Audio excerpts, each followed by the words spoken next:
وعلى آلك وأصحابك يا حبيب الله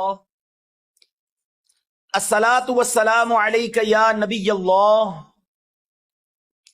وعلى آلك وأصحابك يا نور الله۔ پیارے پیارے اسلامی بھائیوں، منقول ہے کہ ایک شخص تھا، اس نے کسی کا قتل کر دیا۔ قتل کرنے کے بعد اسے احساس ہوا کہ یہ تو بہت بڑی غلطی ہو گئی ہے، بہت بڑا گناہ ہو گیا ہے۔ اور یاد رہے کہ قرآن کریم میں فرمایا گیا، جس نے ایک جان کو قتل کیا گویا اس نے ساری انسانیت کو قتل کیا۔ یہ اتنا سخت گناہ ہے۔ اب وہ شخص جب یہ گناہ ہو گیا تو سوچنے لگا کہ اب کوئی توبہ کی صورت ہے، کیسے توبہ ہو سکتی ہے؟ تو ایک صحابی رسول حضرت عبداللہ ابن عباس رضی اللہ تعالیٰ عنہما کی خدمت میں حاضر ہوا اور عرض کی کہ حضور مجھ سے یہ غلطی ہو گئی ہے، اتنا بڑا گناہ ہو گیا ہے، کہ توبہ ہے؟ تو آپ نے فرمایا کیا تمہاری ماں زندہ ہے؟ کہتا حضور ماں کی تو وفات ہو گئی ہے۔ تو فرمایا اچھا ایسا کرو، توبہ کرو اور جتنا ہو سکے اللہ کو راضی کرنے کی کوشش کرو۔ وہ بندہ تو چلا گیا، یقیناً اس زمانے میں ایسا کوئی معاملہ نہیں ہوگا، یا جو بھی اس کے اگلے کانسیکوینسز عدالتی نظام وغیرہ وہ یقیناً الگ معاملہ ہوگا۔ یہاں گناہ کی معافی کی بات ہو رہی ہے۔ تو حضرت عبداللہ ابن عباس سے ایک شخص نے کہا کہ حضور یہ بات تو آپ پہلے بھی کہہ سکتے تھے توبہ کرو، آپ نے یہ کیوں کہا کہ ماں زندہ ہے یا ماں موجود ہے؟ تو حضرت عبداللہ ابن عباس نے فرمایا کہ میری معلومات کے مطابق اللہ پاک کو راضی کرنے کا سب سے قریب ترین ذریعہ ماں کے ساتھ بھلائی کرنا، یعنی اگر اس کی ماں زندہ ہوتی تو میں اسے کہتا ماں کی خدمت کر، اللہ تیرے سارے گناہ معاف کر دے گا۔ ایک بار اسی طرح ایک شخص نبی پاک علیہ السلام کی بارگاہ میں آیا، آ کر کہتا حضور میرے بڑے گناہ ہیں، بڑی خطائیں ہیں، میں بڑا گنہگار ہوں، یا رسول اللہ کیا میری معافی ہو سکتی ہے، توبہ قبول ہو سکتی ہے؟ نبی پاک علیہ السلام نے فرمایا کہ تیری ماں زندہ ہے؟ کہا حضور ماں زندہ نہیں ہے۔ فرمایا تیری خالہ ہے؟ کہا جی حضور خالہ ہے۔ فرمایا جا خالہ کی خدمت کر، اللہ تیرے گناہ معاف کر دے گا۔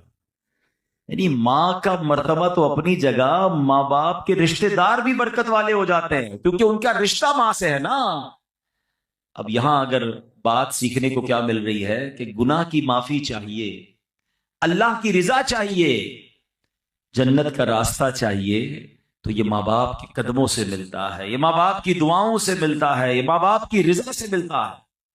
قرآن مجید فرقان حمید کا اگر مطالعہ کریں، اگر میں ایک سوال کروں آپ سب سے کہ قرآن پاک کی سب سے طویل سورت کون سی ہے، تو یقیناً آپ سب کہیں گے کہ سورہ بقرہ، ٹھیک ہے نا، سب سے بڑی سورت۔ ایک تو سب سے بڑی بھی ہے اور سورہ فاتحہ کے بعد سب سے پہلے وہی آ جاتی ہے۔ آپ امپورٹنٹ سمجھے نا، جب بھی کوئی اہم بات کرنی ہوتی ہے اس کو پہلے کیا جاتا ہے، اس کو سٹارٹ میں کیا جاتا ہے، اس کو شروع میں کیا جاتا ہے۔ طویل سورت بھی ہے اور رائٹ آفٹر سورہ فاتحہ وہی سورت ہے۔ اب سورہ بقرہ کا میسج کیا ہے؟ پہلے تو یہ سمجھ لیں، بقرہ کہتے ہیں گائے کو، ٹھیک ہے، عربی میں بقرہ گائے کو کہتے ہیں۔ اس میں ایک گائے کا واقعہ ہے، واقعہ کئی بار آپ نے سنا ہے اس لیے میں طویل نہیں سناؤں گا، مگر اس کی کچھ ہائی لائٹس کہ ایک بچہ تھا جس نے ماں باپ کی خدمت کی، اس کے والد نے، ایک اتنا امیر آدمی نہیں تھا اس کا والد، اس کا والد نیک تھا، پرہیزگار تھا، بچے کی اچھی تربیت کی، اور ایک بچڑا گائے کی ایک بچہ چھوڑ کر انتقال ہو گیا۔ اللہ سے دعا کی اللہ اس بچے کو میرے بیٹے تک پہنچا دینا، بیٹا ابھی چھوٹا ہے، بڑا ہو جائے تو یہ امانت اسے مل جائے۔ اب کیسے ایک طویل واقعہ ہے کہ اس بچے کو یہ گائے بھی مل گئی اور ماں کی خدمت کرتا تھا، اور ماں نے دعا دی اور اللہ نے کرم کیا کیا کہ وہ گائے جو ہے دنیا کی سب سے مہنگی گائے بن گئی، سونے کے وزن کے مطابق اس گائے کو بیچا گیا۔ واقعہ طویل ہے، اس کی تفصیل آپ پڑھیں گے، لیکن میں جو ہائی لائٹ کرنا چاہ رہا ہوں کہ قرآن نے پہلے ہی واقعے میں درس کیا دیا کہ ماں باپ کا ادب کرنا ہے، ماں باپ کی خدمت کرنی ہے، ماں کی دعائیں لینی ہے۔ صرف سورہ بقرہ کے میسج سے پتہ کیا چل رہا ہے کہ کتنا امپورٹنٹ ہے والدین کی خدمت، کہ قرآن پاک کی سب سے بڑی سورت کا پہلا میسج ہی یہی ہے۔ اور اس پہ اور بھی میسجز ملتے ہیں کہ اس والد نے بہت بڑی رقم نہیں چھوڑی، اپنے بچے کی اچھی تربیت چھوڑی، حلال تھا مگر تھوڑا تھا، بچہ نیک بنایا نا، اپنا سرمایہ بچے کی کریکٹر بلڈنگ پہ لگایا، بچے پر خرچ کر کے اس کو بگاڑا نہیں، اور تھوڑے پیسے حلال کے چھوڑ کر گیا۔ اللہ نے ان تھوڑے پیسوں میں ایسی برکت ڈالی کہ بچہ اس زمانے کا ملینر بن گیا. یہی بات ہم سب نے سیکھنی ہے جن کے بچے ہیں، جن کے والدین ہیں. ہم بچوں پر انویسٹمنٹ کرتے ہیں مال کی. ڈگریاں دلا دو، دنیا دکھا دو، کاروبار سکھا دو. میں نہیں کہتا یہ نہیں کرنا چاہیے، جائز طریقے سے کرے، نو پرابلم، مگر بیسٹ انویسٹمنٹ یہ ہے کہ اس کو اچھا مسلمان بنا دو، اچھا انسان بنا دو، اللہ کا فرما بردار بنا دو. یہ انویسٹمنٹ ہے. آپ دیکھیں نا، بہت سارے لوگ زندگی بھر ایک ہی چیز سوچ رہے ہیں، یار بچے کے لیے مال چھوڑنا ہے، اولاد کے لیے پیسے چھوڑنے، جائیداد چھوڑ کے جانا چاہیے. بندہ کبھی کہنا ہے آپ اتنی محنت کیوں کرتے ہیں؟ یار بچوں کے لیے تو کر رہا ہوں، اپنے بچوں کے لیے کچھ چھوڑ کے جانا ہے. ارے اللہ کے بندوں، پہلے یہ چیک کرو حلال چھوڑ کے جانا ہے یا حرام چھوڑ کے جانا ہے. اچھا کروڑوں روپے چھوڑے ہوئے، بچوں کو نیکی نہیں سکھائی، سخاوت نہ سکھائی، توکل نہ سکھایا، ماں باپ کا ادب نہ سکھایا، اللہ رسول کی محبت نہ سکھائی. اب کے مرنے کے بعد وہ کروڑوں روپے شراب میں، جوئے میں. ہم نے دیکھا اربوں پتی باپ کا انتقال ہوا، اتنے سارے پیسے چھوڑ کر والد گیا مگر دین نہ سکھایا. وہ پیسے جوئے میں، شراب میں، بیکار باتوں میں لٹائے، بچہ پھر بینک کرپٹ ہوا، بک گیا، مقروض ہو گیا. اور ہم نے ایسے بھی دیکھے کہ ماں باپ زیادہ پیسے چھوڑ کے نہیں گئے مگر تربیت اچھی کر کے گئے، اللہ کو راضی کرنے کا ذہن دے کر گئے. بلکہ چلیں یا جتنے بیٹھے ہیں نا اسی کو دیکھ لیں. اب اپنی مثال لے لیں، میں اپنی مثال لیتا ہوں. ہمارے ماں باپ نے ہمارے لیے جتنے پیسے چھوڑے، کیا اللہ نے اس میں برکت نہیں ڈال دی؟ کئی ایسے جو اس سے آگے بڑھ گئے. کیسے آگے بڑھ گئے؟ ماں باپ کی دعائیں تھی اور آپ نے کچھ اچھے کام کیے، ماں باپ نے سکھایا تھا. سمجھ رہے ہیں بات کو؟ تھوڑے پیسے اللہ نے آپ کے لیے بڑھا دیے ہیں. ایسے بہت سارے ہیں کہ ماں باپ کے ورثے میں اتنے پیسے نہیں ملے مگر ماں باپ نے نیکی سکھائی، سخاوت سکھایا، اللہ کی راہ میں خرچ کرنا سکھایا. اللہ نے اس تھوڑے مال میں، کیونکہ وہ اچھا پیسہ تھا، اللہ نے اس میں برکت ڈال دی. This is the message of سورہ بقرہ. لیگیسی میں کیا چھوڑنا ہے آپ نے؟ اپنے بچوں کو نیک بنانا ہے. میں اپنے بیان میں ایک بات کہا کرتا ہوں، اپنے بچوں کو کچھ نہ کر سکو نا تو کم از کم 5 وقت کا نمازی ضرور بنا دے. ہاں اس کی برکت پتہ کیا ملے گی؟ ہاں اس کی برکت سنیے. اگر آپ کا بچہ، آپ کا بیٹا، آپ کی بیٹی 5 وقت کی نمازی ہے نا، تو جب آپ دیکھیں ماں باپ کو مرنے کے بعد کیا چاہیے؟ نیک اعمال زندگی کے بعد منقطع ہو جاتے ہیں، اعمال نامہ ڈسکنٹینیو. حدیث میں آتا ہے جب بندہ انتقال کر جاتا ہے اس کا اعمال نامہ بند ہو جاتا ہے سوائے 3 چیزوں کے. فرمایا علم جو باقی رہتا ہے، صدقہ جاریہ، اور نیک اولاد جو اس کے لیے دعائے مغفرت کرے.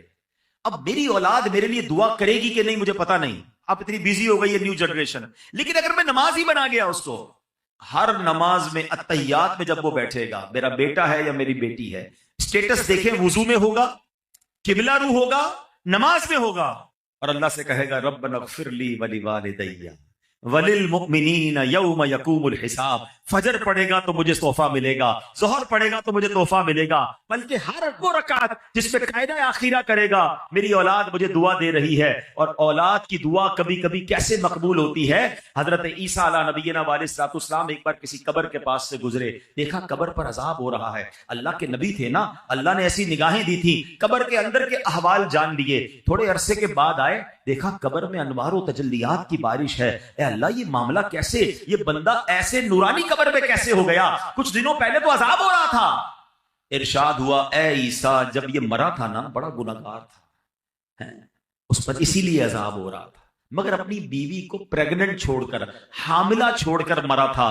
اب کچھ عرصے بعد اس کی بیوی کے یہاں اولاد ہوئی، بیٹا ہوا.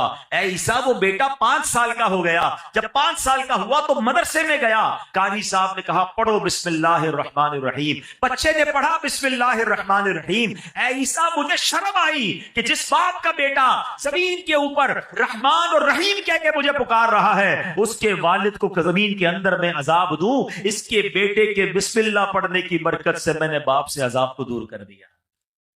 ہائے ہائے، مبارک ہو ان کو جن کے بچے حافظ ہیں، مبارک ہو ان کے جن کے بچے عالم ہیں، مبارک ہو ان کو جن کے بچے نمازی ہیں. ارے ایسی اولاد چھوڑ کے جانا ہے جو مرنے کے بعد ہمارے لیے صدقہ جاریہ کا باعث بنے. سورہ بقرہ کا میسج ہی یہی ہے، پیسے چھوڑنے کی فکر چھوڑ دو. اگر اللہ نے اسے نیک بنایا ہے نا تو اس کو اللہ غیب سے مدد کر دے گا، آپ کے تھوڑے مال میں برکت ڈال دے گا. جتنی اسٹرگل اس کے لیے مال چھوڑنے کی کرتے ہیں، اس سے زیادہ کوشش کریں کہ اس کی اچھی تربیت کر کے جائیں. اب قرآن کی بات ہو رہی ہے، ہم نے ماں باپ کا ادب کرنا رب نے قرآن میں، جیسے سورہ بقرہ کی ہم نے بات سنی، اور ایک بار نہیں، قرآن میں جا بجا والدین کے ساتھ اچھا سلوک کرنے کا درس دیا گیا۔ اللہ قرآن میں فرماتا ہے وَبِالْوَالِدَيْنِ احسانا، ترجمہ کنز العرفان، اور ماں باپ کے ساتھ بھلائی کرو۔ اچھا، قرآن پاک کا ایک بڑا خوبصورت اسلوب ہے، بہت پیارا اسٹائل ہے۔ کئی مقامات ایسے ہیں جہاں اللہ نے اپنی عبادت کا درس دیا، ساتھ ہی اس کے بالکل لگو لگ اللہ نے والدین کے ساتھ نیکی اور بھلائی کا حکم ارشاد فرمایا۔ ایک آیت میں فرمایا وَقَضَىٰ رَبُّكَ أَلَّا تَعْبُدُوا إِلَّا إِيَّاهُ وَبِالْوَالِدَيْنِ إِحْسَانًا، اور تمہارے رب نے حکم فرمایا کہ اس کے سوا کسی کی عبادت نہ کرو اور ماں باپ کے ساتھ اچھا سلوک کرو۔ 21ویں پارے میں فرمایا انشکر لی وَلِوَالِدَيْكَ، کہ میرا اور اپنے والدین کا شکر ادا کرو۔ ایسا کئی مقامات پر ہے، اللہ نے اپنی عبادت کا ذکر کیا، رائٹ آفٹر اللہ نے والدین کے ساتھ بھلائی کا، والدین کے ساتھ شکر کا، والدین کے ساتھ اچھا برتاؤ کرنے کا حکم دیا ہے۔ میرے پیارے اسلام، اس کی وجہ کیا ہے؟ ریزن سمجھنا ہے نا کہ اللہ نے بالکل اس کے ساتھ کیوں بیان فرمایا۔ مفتی احمد یار خان نعیمی علیہ رحمت الرحمان اس کی 2 وجہ بیان فرماتے ہیں۔ کہتے ہیں پہلی تو یہ کہ ماں باپ فیض الہی کا پہلا واسطہ ہے۔ ہاں، یعنی بندے کو اللہ پاک کی جو بھی نعمتیں حاصل ہوتی ہیں نا، وہ پیدائش کے بعد ملتی ہیں۔ یعنی میں پیدا ہوا تو پھر سب کچھ مجھے ملا نا، میں پیدا ہی نہ ہوتا، میرے ماں باپ نہ ہوتے تو میں پیدا ہی نہ ہوتا۔ آج میں دنیا میں ہوں، کس کے سبب سے ہوں؟ ماں باپ کے سبب سے ہوں۔ اچھی صورت ہے، دولت ہے، عزت ہے، شہرت ہے، رزق ہے، نعمت ہے، سانس ہے، واٹ ایور، مجھے اللہ کی نعمتیں ملی جب میں دنیا میں آیا۔ تو ماں باپ واسطہ ہیں کہ اس کے ذریعے میں دنیا میں آیا، تو سبحان اللہ یہ ساری نعمتیں ملنے کا ایک واسطہ تو والدین اس طرح ہو گئے۔ دوسری بات مفتی صاحب فرماتے ہیں کہ ماں باپ کے جو ہم پر احسانات ہوتے ہیں نا، جو انعامات ہیں، ان انعامات اور احسانات میں ایک بڑی خوبصورت مشابہت اللہ پاک کے احسانات کے ساتھ ہے۔ اب وہ کیا ہے؟ اللہ پاک اپنے بندوں کو پالتا ہے، نعمتیں عطا فرماتا ہے، بارش برستی ہے، پھول کھلتے ہیں، سبزے اگتے ہیں، دانے لگتے ہیں، اناج بنتا ہے۔ یہ سارا نظام زندگی اللہ پاک نے بنایا کس کے لیے؟ اپنے بندوں کے لیے۔ کیا معاذ اللہ اس میں اللہ کی کوئی لالچ ہے؟ اللہ کو ہم سے کچھ چاہیے؟ بے لالچ عطائیں ہیں نا اس کی۔ اللہ نے قرآن میں فرمایا ما اريد منهم من رزق وما اريد ان يطعمون ان اللہ هو الرزاق ذو القوة المتین۔ ترجمہ کنز العرفان، میں ان سے کچھ رزق نہیں مانگتا اور نہ یہ چاہتا ہوں کہ وہ مجھے کھانا کھلائیں، بے شک اللہ ہی بڑا رزق دینے والا، قوت والا، قدرت والا ہے۔ اللہ بانٹتا ہے، اللہ عطا کرتا ہے، اللہ کو ہم سے کوئی طلب نہیں، یہ اللہ کی شان ہے۔ مگر اللہ نے ماں باپ کو کیسا بنایا ہے کہ ماں باپ بچے سے لالچ نہیں کرتے۔ ماں باپ کو کوئی لالچ نہیں ہوتی کہ اس کو کھلائیں پلائیں، اپنے پیٹ کاٹ کے اس کو بڑا کریں، اس کو سردی گرمی سے بچائیں، اس کو جناب دوائیاں دلائیں۔ بعض اوقات بچے بڑے ہو کر کوئی ماں باپ کی خدمت نہیں کرتے۔ لوگ، ہو سکتا ہے کسی کے ذہن میں خیال آئے کہ جناب آج کل تو ماں باپ بچے کو اس لیے پالتے بڑا ہو کے کما کے دے گا۔ ارے مجھے بتاؤ، اگر یہ بات ہے تو پھر معذور بچوں کو ماں باپ کیوں پالتے ہیں؟ ماں باپ کا پیار بے لالچ ہے۔ دنیا میں جو بے لوس پیار ہے، انکنڈیشنل لو اگر کوئی کرتا ہے تو وہ ماں باپ کرتے ہیں۔ میں نے بڑی پیاری بات پڑھی، دنیا میں ایک ہی بندہ ہے ہماری اور آپ کی زندگی میں، ایک ہی بندہ ایسا ہوتا ہے جو یہ چاہتا ہے کہ یہ مجھ سے بھی آگے بڑھ جائے، اور پتہ ہے کون ہوتا ہے؟ وہ ہمارا والد ہوتا ہے۔ والد ہمیشہ یہ چاہتا ہے کہ میں جہاں تک پہنچا ہوں نا، میرا بیٹا اس سے آگے پہنچ جائے۔ دنیا میں اور کون چاہتا ہے بھائی آگے بڑھ جائے؟ اتنا انکنڈیشنل پیار ماں باپ کرتے ہیں، اپنی تکلیفیں اپنی۔ اچھا، پھر ماں باپ کو اللہ نے کیسا پیارا رشتہ ہمیں کیسا دیا، اگر ہم سمجھے نا۔ ہم جب پیدا ہوئے نا، آپ کے گھر میں بھی بچے پیدا ہوئے ہوں گے، اچھا میری باتیں ان کو جلدی سمجھ آئیں گی جو اب خود ماں باپ بن گئے۔ ہمیں بھی یہ اس وقت سمجھ نہیں آتی تھی، جب خود ماں باپ بنے تو اب زیادہ سمجھ آئی۔ بچہ پیدا ہوتے ہی سب سے زیادہ فریجائل ہوتا ہے بچہ، بالکل جس کو کہیں چھوئی موئی ہوتا ہے نا، کتنی بیماریاں اس پہ حملہ آور ہو رہی ہیں۔ اب اس بچے کو 2 خادم چاہیے 24/7، چھٹی نہیں ہے ان خادمین کی۔ جو اس کی باڈی ہے نا، اس کی ریکوائرمنٹ کیا ہے کہ اس کو 2 ایسے خادم چاہیے۔ ایک خادم وہ چاہیے جو اس کے ساتھ ہر وقت چپکا رہے، اس کی گندگی صاف کرے، اس کو کپڑے پہنائے، اس کی مالش کرے، اس کو تیل لگائے، اس کو کھانا کھلائے، دودھ پلائے، واٹ ایور اس کی نیڈ ہے، سونا جاگنا اسی کے ساتھ، تبھی وہ بچہ آہستہ آہستہ گرو کرے گا۔ اور دوسرا خادم اس کو وہ چاہیے کہ جو اپنا مال خرچ کرے، اپنے پیٹ، کیونکہ تمام چیزوں کے لیے پیسے چاہیے گے، اللہ نے دیکھے ماں باپ کے دل میں کیسی محبت ڈالی ہے کہ ماں بچے کے پیدا ہوتے اس کی خادمہ بن جاتی ہے. دنیا میں